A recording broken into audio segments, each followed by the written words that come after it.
Kami, Good morning. Good Ayan. morning. Say Good sorry muna, morning. Chacha. Pasensya na po. Sorry. Napahabang ugnayan with Senator Ping. Pasensya po, Yeah, it's Congresswoman.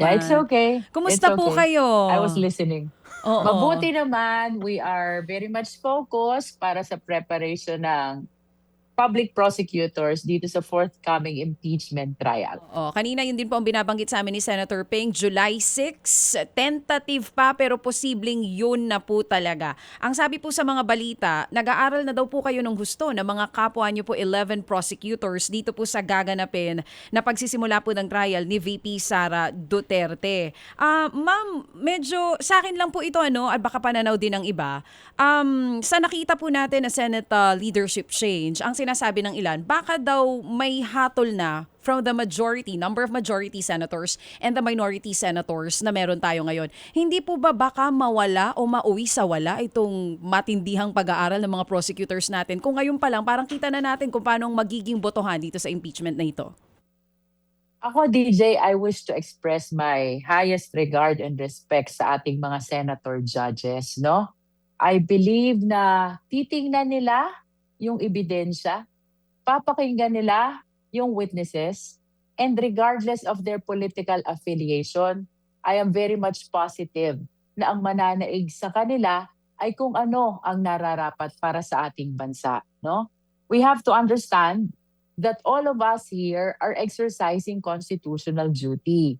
Kami as members of House, kami yung taga-usig, kami yung prosecutors. And this obligation springs from the Constitution. Pagdating sa impeachment trial, the senator judges, sila ang hahatol, sila ang titingin ng ebidensya, sila ang huhusga. And that is likewise a constitutional duty. In other words, kaming lahat ay may obligasyon sa taong bayan sa ilalim ng saligang batas na magkaroon ng tamang paghatol at desisyon dito sa impeachment case laban sa Vice Presidente. So from my end, DJ Chacha, regardless of political affiliation, ako'y nananalig na ang mananaig dito ay kung ano ang nararapat para sa ating bansa. After all, the impeachment is intended to test the fitness of the impeachable public official.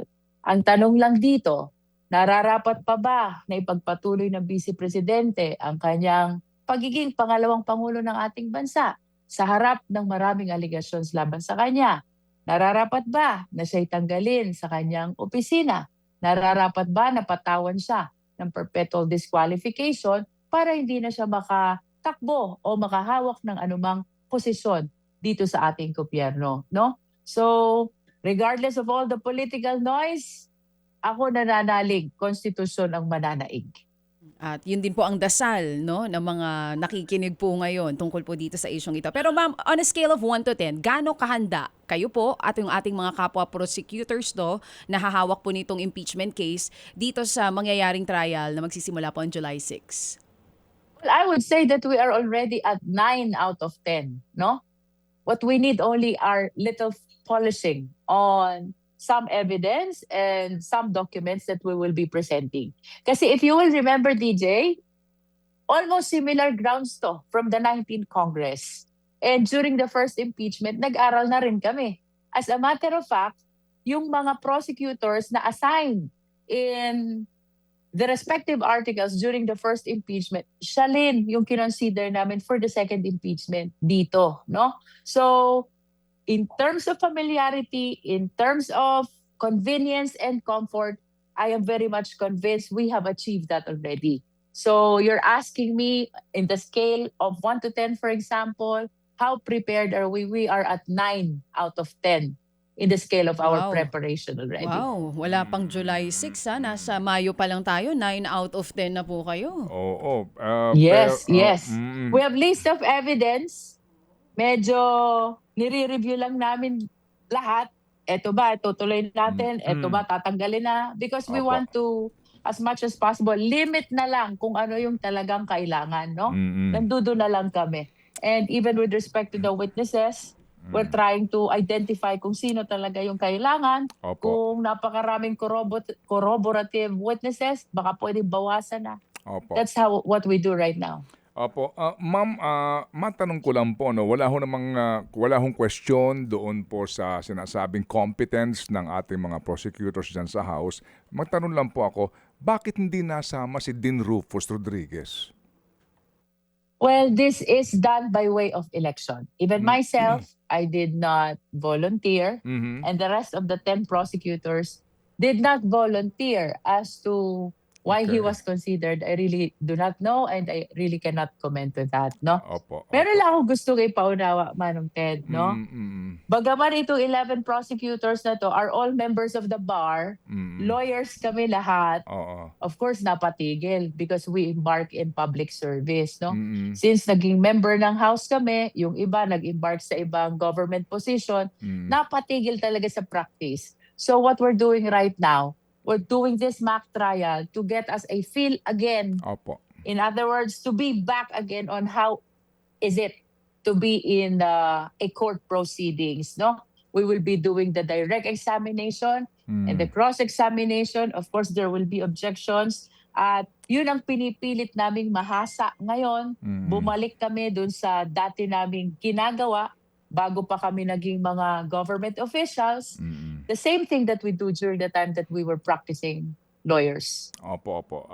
Kaya lang po ako nagtanong noon kasi nga yung brilliant legal mind, no, ni Dean Rufus, kasi doon sa Justice Committee hearing, atin naman po nasaksihan, ano, yun din po niyang galing niya sa batas na baka makatulong sa inyo kung mamarapatin din po niya. Yun lang po ang ating pong pinanggagalingan. Definitely, Manong Ted, even myself, ako'y labis ang paghanga at pagrespeto kay Dean Rufus Rodriguez. He is one of my idols dito sa House of Representatives. And of course, I would be very much interested to have him also in the prosecution panel. I think consider din yan, no? Yung willingness at readiness ng House member to join. Kasi dito, Manong Ted, kapag prosecutor ka, may stand ka na eh. Your stand is to go for the conviction of the respondent because you are standing as a prosecutor. Ikaw ang taga-usig. So I don't know if the Honorable Rufus Rodriguez has the similar stand upon seeing all the evidence in the Justice Committee. That is one thing that we must consider. Iba kasi yun sa Justice Committee eh. We are investigators, no? Wala pa kaming stand doon. Opo. Pero since we voted for the probable cause, and now that we have transmitted already the articles of impeachment to the Senate, officially our stand is for the conviction of the Vice President. Opo. Ma'am, yung pong 4 na articles of impeachment, ano po, kaninyo, pinaghahandaan na po ninyo ito, lahat po, ebidensya and yung mga testigo. Sa 4 na ito, ma'am, ano ang pinakamahirap na artikulo dito? Well, our submission, Manong Ted, malakas sila lahat, no? Siguro, mahirap in the sense na maraming dokumento, documentary, voluminous, I would say, confidential fund, bribery, and unexplained wealth. Lahat madaming papel. Lahat madaming dokumento. But in terms of strength of the article, lahat silang 4 ay malalakas. And that is why our consideration, unahin kung alin yung madaling ipresenta, madaling patunayan, madaling establish. And right now, really, we're considering threat, no? Na mas madaling establish. Although this is not yet final, kasi pinag-uusapan pa rin ito ng 11 prosecutors. Opo. Kasi ma'am, meron din nga, ngayon pa lang po, no, ay nag-aaral na rin ng mga abogado at sinusuri yung mga kasaysayan po ng nagdaang impeachment at hindi maitatanggi, malaking bagay yung pananaw, damdamin at kaisipan ng mga Pilipino manonood sa trial, no? Kasi yung impluwensya doon sa senator judge, malaking bagay din po 'yon. Yung pong yung kaalaman ng Pilipino sa panonood sa mga ebidensya. Meron po kasi ng mga kaisipan din na bagamat sa Article 1 ang pinag-uusapan natin ay ito pong confidential fund. Ito mga COA, mga COA documents ito at saka yung mga naging hearing po ninyo. Yung po sa Article 4, kumbaga sabi nga ng mga abogado, res ipsa loquitur, andyan na po iyang video na yan, madali pong patunayan yan. Yung bribery, ito yung mga sobrang ibinibigay doon sa mga deputy officials. Ang pinaka daw po dito, critical, ay yung pong sinasabi na unexplained wealth. Meron kayong na ipinaharap sa AMLAC pero ito lang po yung record ng transactions. Sa bottom line dito, Correct. sinasabi, dito po talaga importante kung makakakuha kayo ng actual na bank statement present ng Vice Presidente. Kasi doon mo na mismo malalaman, mag-withdraw man sila ngayon, may record na yan. Kung sasabihin natin na meron silang unexplained wealth, ano ba ang nasa bank accounts ng Vice Presidente? Yung pong subpoena para yung subpoena para makakuha kayo ng bank records. Do you take that? Yan ho ba ang pinakamabigat sa inyo kung papayagan kayo ng Senator Judges na makapagsubpoena ng bank records actual po ng Vice Presidente? Well, that's part of our legal strategy, Manong Ted, no? Na maisalang din ang mga bank officials and employees, and we are submitted that this falls squarely under the exception to the bank secrecy law. Kasi impeachment court na to Impeachment trial na ito.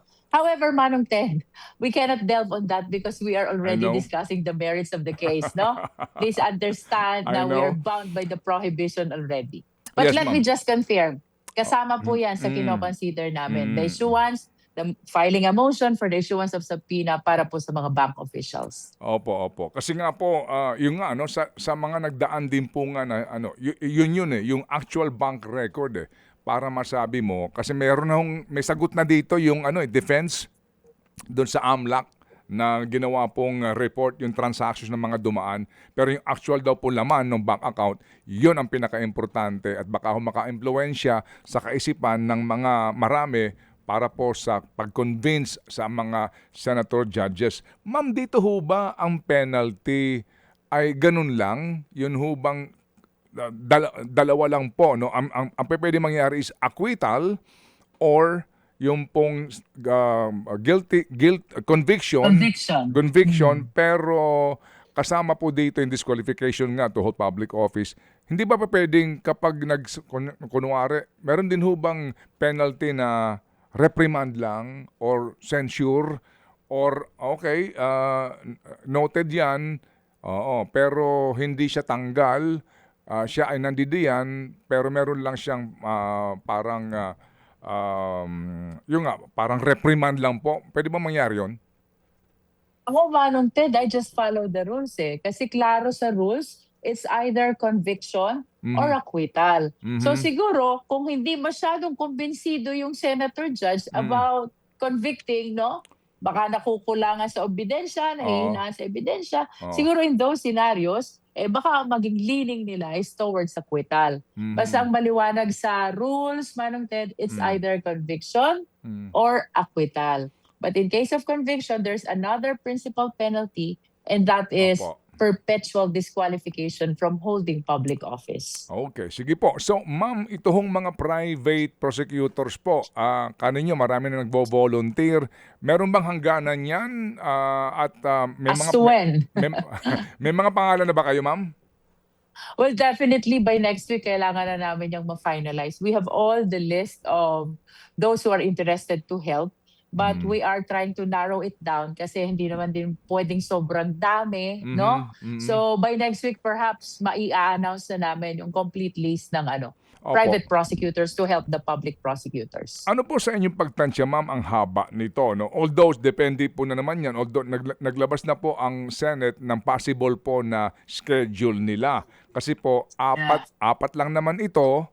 And then, ang binabanggit nga po ninyo na presentasyon ng mga dokumento at mga ebidensya testigo, ay hindi naman nga marahil ganun din po kahahaba ito. If you start on July 6, ang inyo pong sine die adjournment ay hanggang July 26. Aabutin kaya ito, ma'am, talaga ng second regular session po ninyo? Tingin ko, Manong Ted, yes. Baka umabot ito ng 3 months from July 6, no? Kasi we have to understand. Kami, for example, we have an average of 25 witnesses. Every witness, after direct examination, ikro-cross yan ng defense, no? And we do not know kung ilan ang witnesses ng defense. After their direct examination, ikro-cross din sila ng public prosecutors, no? So it will really take time bago ka matapos sa isang testigo. And that is why also, we are looking forward na mag-set ang impeachment court ng pre-trial. Mhm. Kasi dito sa pre-trial, magkakaroon tayo ng marking of exhibits, submission of list of witnesses, submission of documents, no? Mm. Plus stipulations and admissions. Pwede kasing merong mga pagkasunduan na at hindi na pagtalunan pa during the trial, no? Like for example, the fact that the video of the Vice President is genuine. Pwedeng magkaroon na ng admissions doon para hindi na pagtalunan pagdating sa court, no? So, these are some of the considerations that we will be pushing to the impeachment court para kumbaga malesen yung mga kailangang pagtalunan pa during the impeachment trial and ma-shorten yung proceedings before the impeachment court. Opo, opo. Ito po ay impeachment court. Yung pong court of public opinion sa labas, may in charge pa ho doon? Kasi pag nagsimula ito, hindi na ho maitatanggi. Itong operasyon ng mga operators para po sa social media. Well, Manong Ted, number one, umaasa kami sa inyo. The mainstream na mga journalists, no, who are very much concerned about reporting the true set of facts, no? Kasi napakahirap dito sa social media. Totoo yung sinabi ng kasama ko, si Congressman Noy Defensor, that one of our challenges and perhaps the biggest challenge is the fake news, no? But apart from our trust and confidence to the mainstream media, of course, we have appointed two spokesperson for the House, for the HREP's public prosecutors. And these are Congressman Sia Jong and Congresswoman Rene Co. So umaasa kami na habang humaharap kami dun sa impeachment trial, they will be the one to explain to the public, to laymanize everything that is happening before the impeachment court para mas maunawaan tayo ng taong bayan. Because after all, Manong Ted, no? Ito'y kapangyarihan na ipinagkaloob sa sambayan ng Pilipino to impeach impeachable official. Kami po, representative lang po kami ng mga Pilipino who will be standing before the impeachment court. So, indeed, the complainants here are the Filipino people. And it is incumbent upon them to really understand what will be happening before the impeachment court. Of course, nakita na nila yung nangyari sa Justice Committee, pero iba yun eh. That's just a clarificatory hearing, no? Ito full-blown trial na to. And they need to see and hear every pieces of evidence which will be presented because at the end of the day, para sa kanila ito. At sila din ang huhusga kung tama ba o hindi ang magiging hatol ng ating mga senator judges, no? Definitely, ang maghuhusga dyan ay ang senator judges, but of course, we have this court of public opinion. At the end of the day, ang senator judges, with all due respect, huhusgahan din ng sambayan ng Pilipino. From our end, Manong Ted, ginagawa namin yung aming constitutional duty. Ilalatag natin lahat ng ebidensya, but at the end of the day, it will be the senator judges who will be rendering the decision. Yes, ma'am.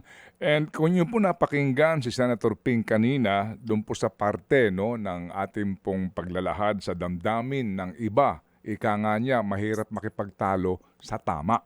Doon sa usapin po ng imahe ng Senado ngayon at pagbabanggit na ang HOR ngayon ang mas maayos ang pananaw ng tao.